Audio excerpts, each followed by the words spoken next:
الحمد للہ رب العالمین، الصلاة والسلام علی رسولہ الکریم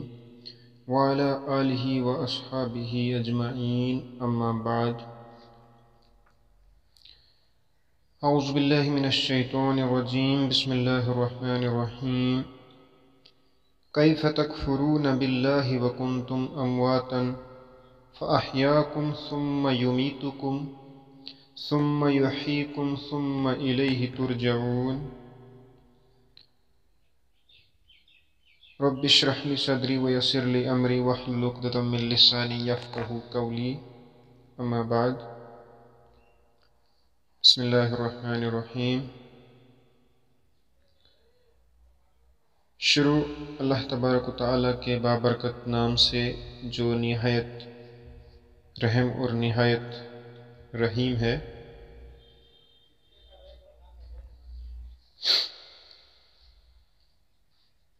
امید کرتے ہیں کہ آپ کو ہمارے چینل پہ مطالعہ کے لیے جو مٹیریل، جو ویڈیوز موصول ہوتی ہوں گی، ان سے آپ کو استفادہ ضرور ہوتا ہوگا۔ آج کے اس ویڈیو میں ہم آپ کے لیے لے کے آئے ہیں سورۃ البقرہ کی آیت نمبر 28 کا مطالعہ۔ پیش ترجمہ، لفظی ترجمہ۔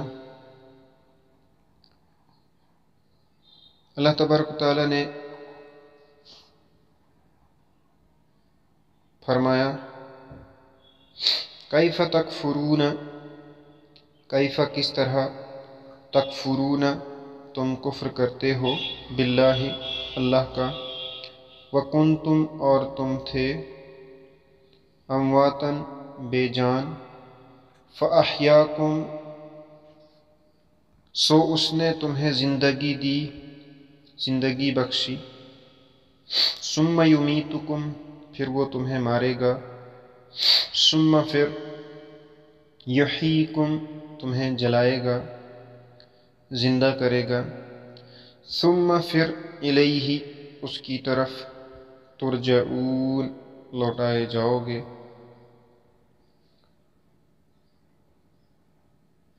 اب ترجمہ کی طرف دھیان دیجیے۔ جو اللہ کے عہد کو مضبوطی سے باندھنے کے بعد توڑتے ہیں، اور جس چیز کو اللہ نے جوڑنے کا حکم دیا ہے اس کو کاٹتے ہیں، اور زمین میں فساد مچاتے ہیں، یہی لوگ ہیں نامراد ہونے والے۔ تم اللہ کا کس طرح انکار کرتے ہو، حالانکہ تم مردہ تھے تو اس نے تم کو زندہ کیا، پھر وہ تم کو موت دیتا ہے، پھر زندہ کرے گا، پھر تم اسی کی طرف لوٹائے جاؤ گے۔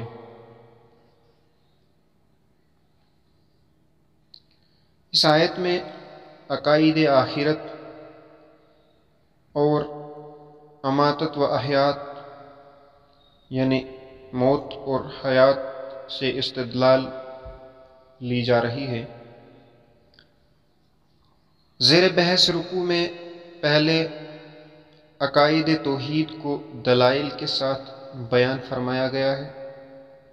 اس کے بعد عقیدہ رسالت کو اعجاز قرآن کی دلیل کے ساتھ مؤکد کیا ہے، لیکن دونوں جگہ توحید و رسالت کا نام لیے بغیر دلائل کے انداز اور دلائل کی زبان سے ان عقائد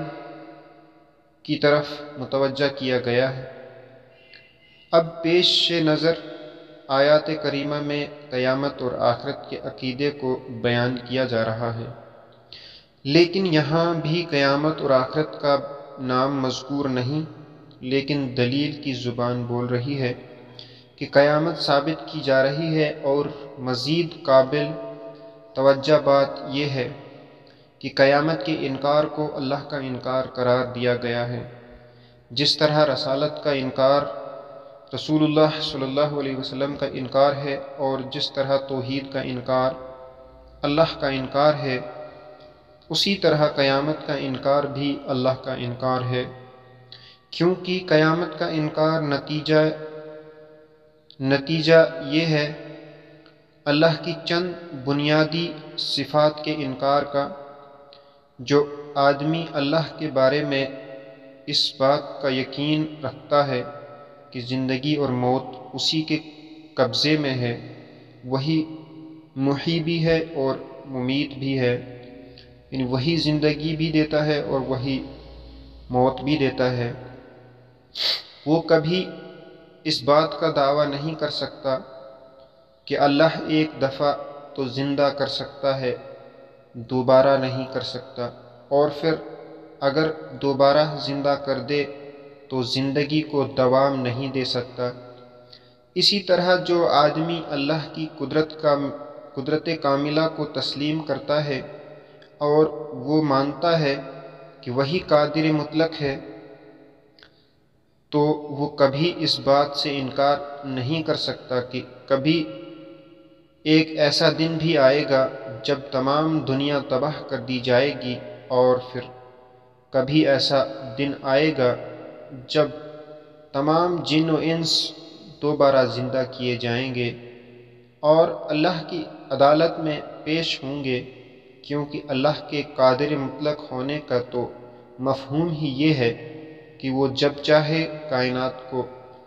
بسا دے اور جب چاہے اس کی بساطت لپیٹ دے اور جب چاہے اسے دوبارہ زندہ کر دے اور پھر اس زندگی کو دوام دے۔ اسی طرح جو آدمی اللہ کی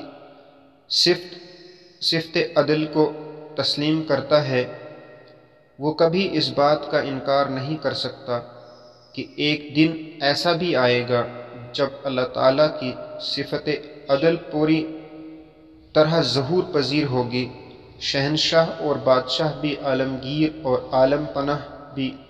انبیاء اور اولیاء بھی، امراء اور علماء بھی، مزدور اور گدھا بھی، سب اپنے اپنے نامہ اعمال لیے اپنے اللہ کے سامنے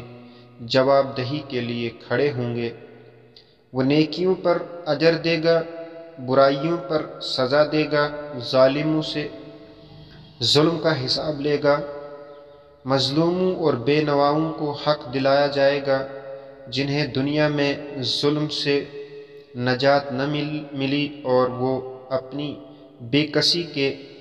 باعث اپنا بدلہ نہ لے سکے، اندھی گولی کے مقتول کے وارث قاتل کو نہ پکڑ سکے اور قانون کی نگاہ بھی وہاں تک نہ پہنچ سکی، اور اگر کبھی کوئی بڑا مجرم پکڑا گیا تو عدالت اس کی قوت کے سامنے سرنگوں ہو گئی۔ اگر کسی نے سینکڑوں اور ہزاروں قتل کیے تو اولاً قانون اسے پکڑ نہ سکا، اور اگر پکڑا بھی گیا تو ایک قتل کے بدلے میں اس کی گردن کٹ گئی، لیکن باقی سب مقتولوں کا خون رائے گاں گیا۔ لیکن قیامت کے دن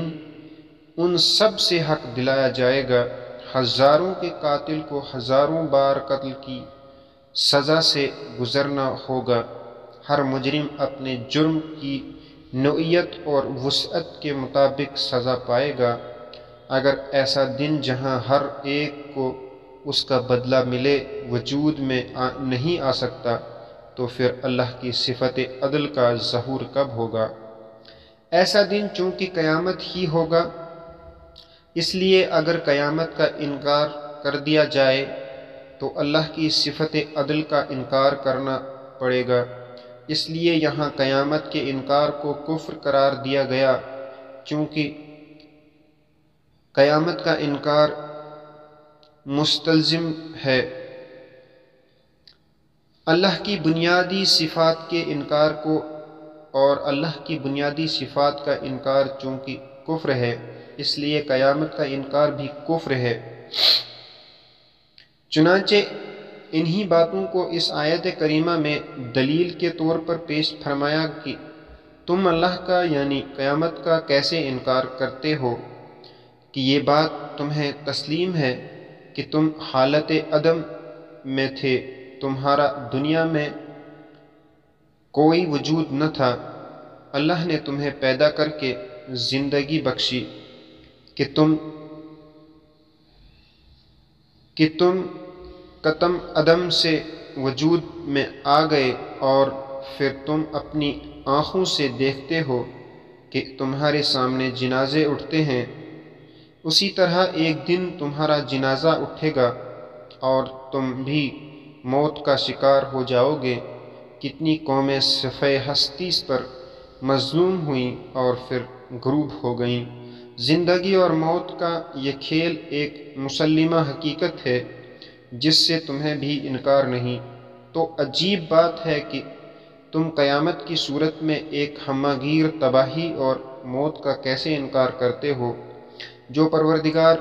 اب لوگوں کو موت دے رہا ہے،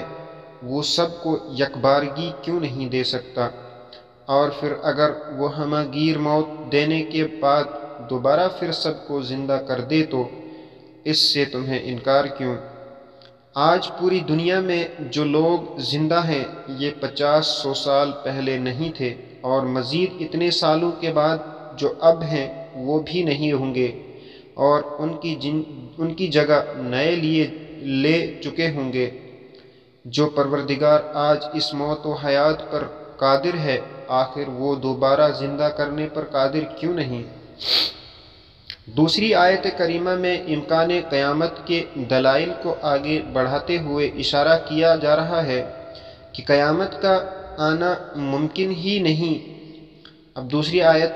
یہاں سے هو الذی خلق لکم ما فی الارض جمیعا ثم استوى الى السماء فسواہن 7 سماوات وهو بكل شیء علیم۔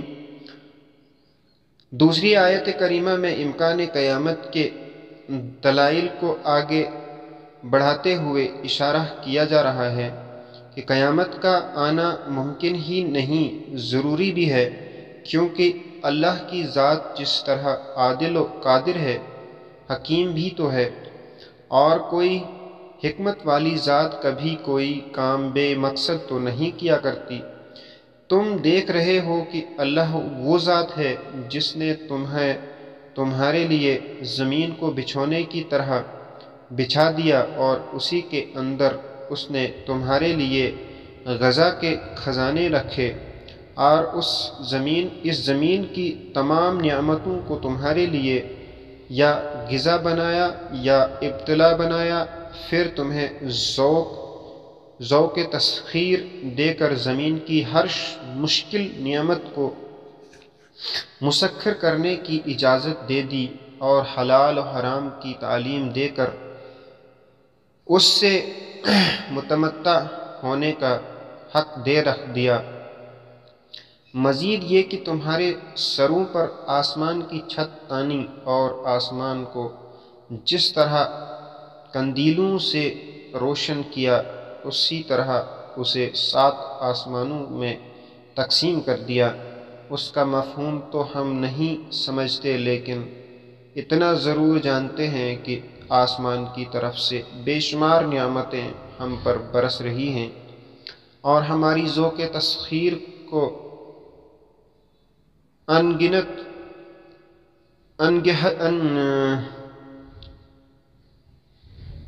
انگیخت بھی کر رہی ہیں۔ ذرا اندازہ کیجئے، پروردگار نے جو اتنا بڑا خوان کرم ہمارے لیے بچھایا ہے، اور ہم جو قدم قدم پر اپنے احسانات سے غراں بار کیا ہے، تو کیا ہماری زندگی کا کوئی مقصد نہیں ہوگا؟ زمین پر اگر گھاس کی کوئی پتی بھی پھوٹتی ہے تو اس کا بھی کوئی مقصد ہے، تو اس کائنات کے گل سرسبز انسان کا کوئی مقصد نہ ہو، اس سے زیادہ احمقانہ بات اور کوئی نہیں ہو سکتی۔ اس لیے پروردگار نے ارشاد فرمایا، افحسبتم انما خلقکم عبثا وانکم الینا لا ترجعون۔ معذرت خواہ ہوں، اس میں تھوڑا سا ٹیکسٹ صحیح نہیں پڑھا جا رہا ہے، البتہ اس کا ترجمہ یوں ہے کہ کیا تم نے یہ گمان کر رکھا ہے کہ ہم نے تمہیں ابس بے مقصد پیدا کیا ہے کہ تم ہماری طرف لوٹائے نہیں جاؤ گے؟ یعنی ہم نے تمہیں بے مقصد پیدا نہیں کیا، تمہارا ایک مقصد ہے جو ہم اپنے انبیاء کرام کے ذریعے تمہیں پہنچا رہے ہیں، اور اسی کا حساب لینے کے لیے ایک دن تم ہمارے پاس لائے جاؤ گے۔ تمہارا شاید گمان یہ ہے کہ اگر تم ہمارے پاس لائے بھی گئے تو تمہارے اعمال کی تفصیلات سے ہم شاید بے خبر ہوں گے۔ ایسا نہیں، ہم تو ہر چیز کے جاننے والے ہیں۔ تمہارا کوئی عمل اور تمہاری کوئی بات ہمارے علم سے باہر نہیں، اس لیے قیامت آئے گی اور تمہیں اپنے ایک ایک عمل کا حساب دینا ہوگا۔ صدق اللہ العظیم۔